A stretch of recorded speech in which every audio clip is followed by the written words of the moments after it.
Hello friends, मैं ब्रजेश कुमार।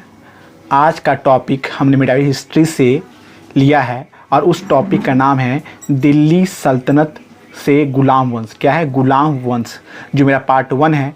जो भी फ्रेंड्स मेरे चैनल को सब्सक्राइब नहीं किए हैं वो ज़रूर सब्सक्राइब कर लें और बेल आइकन पे क्लिक कर लें। और क्या बेल आइकन पे ज़रूर क्लिक करें। इससे यह फ़ायदा होगा कि आपको घर बैठे मेरे वीडियो का नोटिफिकेशन आपको आ जाएगा, उससे आप पढ़ सकते हैं। ठीक है। और हमने गुलाम वंश से टोटल 15 क्वेश्चन लिया है जो काफ़ी इम्पोर्टेंट है किसी भी एग्जामिनेशन के लिए। आइए बात करते हैं उस क्वेश्चन कौन सा है और प्रत्येक क्वेश्चन का हम एक्सप्लेनेशन करेंगे जो काफ़ी इम्पोर्टेंट है हर एक एग्ज़ाम के लिए। आइए बात करते हो क्वेश्चन कौन सा है। तो पहला क्वेश्चन फ्रेंड्स देख रहे हैं, गुलाम वंश का संस्थापक कौन था? बहुत इंपॉर्टेंट क्वेश्चन है। गुलाम वंश का संस्थापक कौन था? तो क्या कहेंगे? कुतुबुद्दीन ऐबक। कौन था? तो कुतुबुद्दीन ऐबक। कौन था फ्रेंड्स? कुतुबुद्दीन ऐबक। ये देख रहे फ्रेंड्स, यूपीपीसीएस 1990 में क्वेश्चन पूछा हुआ है। आइए इसका एक्सप्लेनेशन देख लेते हैं। तो 1206 से 1290 तक, कब से 1206 से 1290 तक दिल्ली सल्तनत के गुलाम वंश के सुल्तानों ने विख्यात हुए, जिसका संस्था कुतुबुद्दीन ऐबक था। कौन था सर? कुतुबुद्दीन ऐबक था। यद्यपि ये एक वंश के नहीं थे, वे सभी क्या थे? तुर्क थे तथा उनके वंश पृथक थे, यानी सबके वंश अलग अलग थे। साथ ही वे स्वतंत्र माता पिता की संतान थे। अतः इन सुल्तानों को गुलाम वंश से सुल्तान कहे जाने का स्थान पर प्रारंभिक तुर्क सुल्तान या दिल्ली के ममलूक सुल्तान कहना अधिक उपयुक्त होगा। फ्रेंड्स देख रहे हैं फ्रेंड्स इसका एक्सप्लेनेशन। आइए दूसरा क्वेश्चन की बात करते हैं फ्रेंड्स। गुलाम वंश का प्रथम शासक कौन था? तो कौन था? तो कुतुबुद्दीन ऐबक। फ्रेंड कौन था? कुतुबुद्दीन। आप देख रहे फ्रेंड्स, बीपीएससी में क्वेश्चन पूछ चुका। देखिए फ्रेंड्स, 47th बीपीएससी में पूछ चुका 2005 में, 53वीं और 55वीं में पूछ चुका है 2011। फ्रेंड्स देख रहे फ्रेंड्स, बहुत इंपॉर्टेंट क्वेश्चन है। कौन था? कुतुबुद्दीन ऐबक। कौन सा सुल्तान लाख बख्श के नाम से जाना जाता है? बहुत इंपॉर्टेंट क्वेश्चन है फ्रेंड्स, ये क्वेश्चन बार बार एग्जाम में पूछा जाता है। कौन है? कुतुबुद्दीन लाख बख्श। बहुत इंपॉर्टेंट फैक्ट है, इसको जरूर अंडरलाइन कर लें।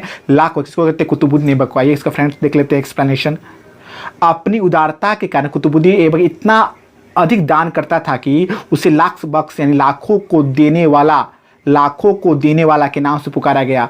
फरिश्ता ने लिखा है कि यदि किसी व्यक्ति की दानशीलता की प्रशंसा करते थे तो उससे अपने युग का ऐबक पुकारते थे। इसकी एक उपाधि कुरान ख्वां भी थी।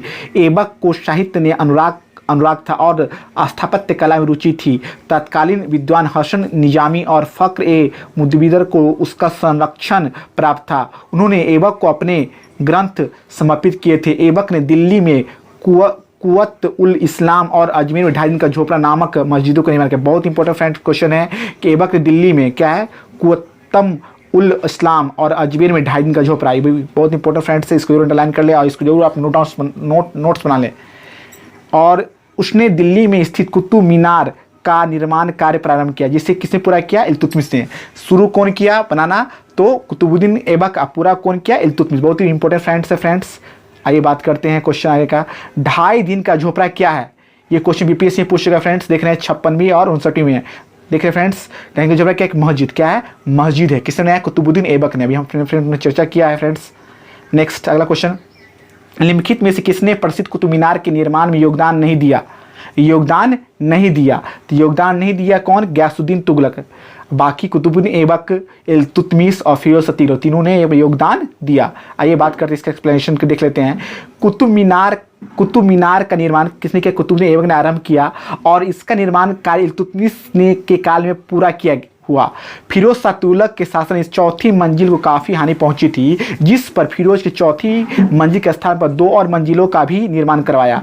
गयासुद्दीन तुगलक ने इसके निर्माण में कोई योगदान नहीं दिया। तो आपको फ्रेंड्स पूछ सकता है कुतुब मीनार के निर्माण में कौन कौन सा योगदान दिया? तो 3 गो शासक थे। कौन कौन फ्रेंड्स? कुतुबुद्दीन ऐबक, इल्तुतमिश और फिरोज शाह तुगलक। बहुत इंपॉर्टेंट फ्रेंड्स है, इसको आप नोट डाउन कर लें फ्रेंड्स। कुतुबुद्दीन ऐबक की राजधानी थी कहाँ? लाहौर। कहाँ थी? तो लाहौर।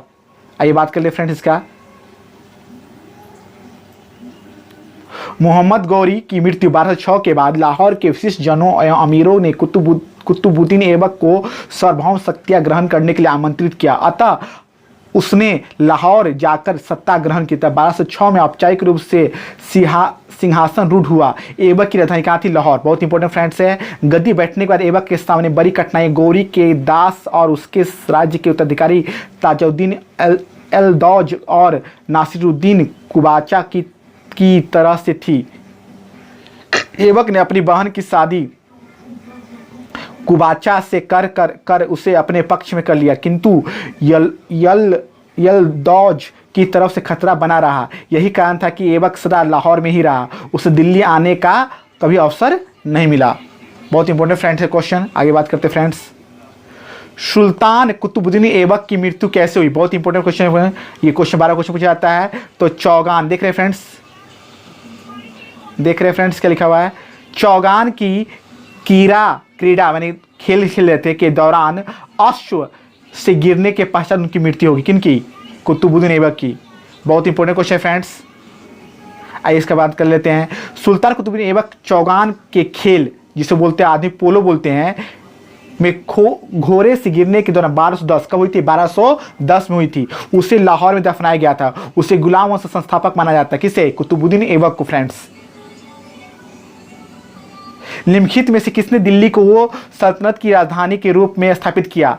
किसने किया? तो इल्तुतमिश। किसने किया? तो फ्रेंड्स इल्तुतमिश ने। बहुत अच्छा क्वेश्चन। इल्तुतमिश 1210 से 1236 दिल्ली के सल्तनत की राजधानी के रूप में स्थापित किया था। इससे पूर्व ऐबक ने लाहौर से ही शासन किया था। इल्तुतमिश ने भारत में सल्तनत काल में सर्वप्रथम शुद्ध अरबी सिक्के चलाए थे। किसने शुद्ध अरबी सिक्के चलाए थे? इल्तुतमिश। सल्तनत युग में 2 महत्वपूर्ण सिक्के, चांदी का टका 175 ग्रेन और तांबे का जीतल उसी ने प्रारंभ किया। किसने? इल्तुतमिश ने। सिक्कों पर टकसाल का नाम लिखवाने का की परंपरा शुरू की। किसने? इल्तुतमिश। बहुत इंपॉर्टेंट फ्रेंड है क्वेश्चन। आइए बात करते हैं फ्रेंड्स आगे क्वेश्चन। दिल्ली का वह प्रथम सुल्तान कौन था जिसने नियमित सिक्के जारी किए तथा दिल्ली को अपने साम्राज्य की राजधानी घोषित किया? तो इल्तुतमिश। किसने किया? तो इल्तुतमिश। निम्नलिखित में से कौन इल्तुतमिश के राज्य काल में सल्तनत की राजधानी थी? तो दिल्ली। क्या थी? तो दिल्ली। ये क्वेश्चन फ्रेंड्स देख रहे हैं, यूपीआरओ और एआरओ 2016 क्वेश्चन पूछा हुआ फ्रेंड्स। सल्तनत के निम्नलिखित सुल्तानों में से किसने सर्वप्रथम अपनी राजधानी दिल्ली स्थानांतरित की? तो इल्तुतमिश। किसने की? तो राजधानी स्थायी इल्तुतमिश ने की दिल्ली। दिल्ली का प्रथम मुस्लिम शासक कौन था? बहुत अच्छा क्वेश्चन फ्रेंड्स। तो कौन था? इल्तुतमिश। कौन था? तो इल्तुतमिश। दिल्ली का पहला सुल्तान कौन था? इल्तुतमिश था।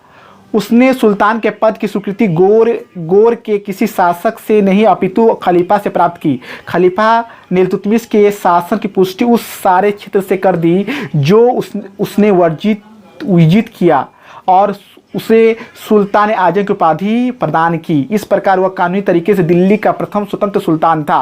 व्यापारिक दृष्टि से उसने दिल्ली की गद्दी के दावेदार ताजुद्दीन एलदौज और नासिरुद्दीन कुबाचा को समाप्त किया। भारत तुर्की राज्य को संगठित किया। मंगोल आक्रमण से बचाया। राजपूतों की शक्ति को तोड़ने का प्रयत्न किया। सुल्तान के पद को वंशानुगत बनाया। दिल्ली को तुर्की राज्य की राजधानी के रूप में वैभवपूर्ण बनाया और अपने नाम के सिक्के चलवाए। नेक्स्ट है गुलाम का गुलाम किसे कहा जाता है? गुलाम का गुलाम इल्तुतमिश आता है। इल्तुतमिश गुलामों का गुलाम। देखिए फ्रेंड्स, गुलामों का गुलाम इल्तुतमिश को कहा जाता है। मोहम्मद गोरी के गुलाम कुतुबुद्दीन ऐबक ने इल्तुतमिश को खरीदा था और ऐबक ने आरंभ से ही इसे सर ए जहांदार का महत्वपूर्ण पद दिया था। ऐबक ने अपनी पुत्री का विवाह इल्तुतमिश से किया था। नेक्स्ट फ्रेंड्स, दिल्ली में से कौन मध्यकालीन भारत की प्रथम महिला शासिका थी? तो रजिया सुल्तान, जो इल्तुतमिश की पुत्री थी। मंगोल आक्रमणकारी चंगेज का भारत की उत्तर पश्चिम सीमा पर निम्न में से किसके काल में आता है? तो इल्तुतमिश में आता है। इल्तुतमिश। देख रहे फ्रेंड्स, यूपीपीएससी में क्वेश्चन पूछा हुआ है। आइए बात कर लेते हैं। मंगोल नेता चंगेज खां भारत की उत्तर पश्चिम सीमा पर इल्तुतमिश शासन काल में आया था। चंगेज खां के प्रकोप से यथार्थ ख्वारिज्म शाह का पुत्र जलालुद्दीन मंगर बरनी सिंधु घाटी पहुंचा। संभवतः चंगेज खान ने इल्तुतमिश के पास अपने दूत भेजे थे कि वह मंगर बरनी की सहायता न करे और अंततः इल्तुतमिश ने उसकी कोई सहायता न की और जब मंगर बर्नी 1224 ईस्वी भारत से चला गया तो इस समस्या का समाधान हो गया। तो देख रहे फ्रेंड्स, हमने टोटल 15 क्वेश्चन का जिक्र किया है जो आने वाले किसी एग्जामिनेशन के लिए काफ़ी इंपॉर्टेंट है। और इस क्वेश्चन को आप जरूर आप एक्सप्लेनेशन को बार बार गौर से देखें, पढ़ें, समझें।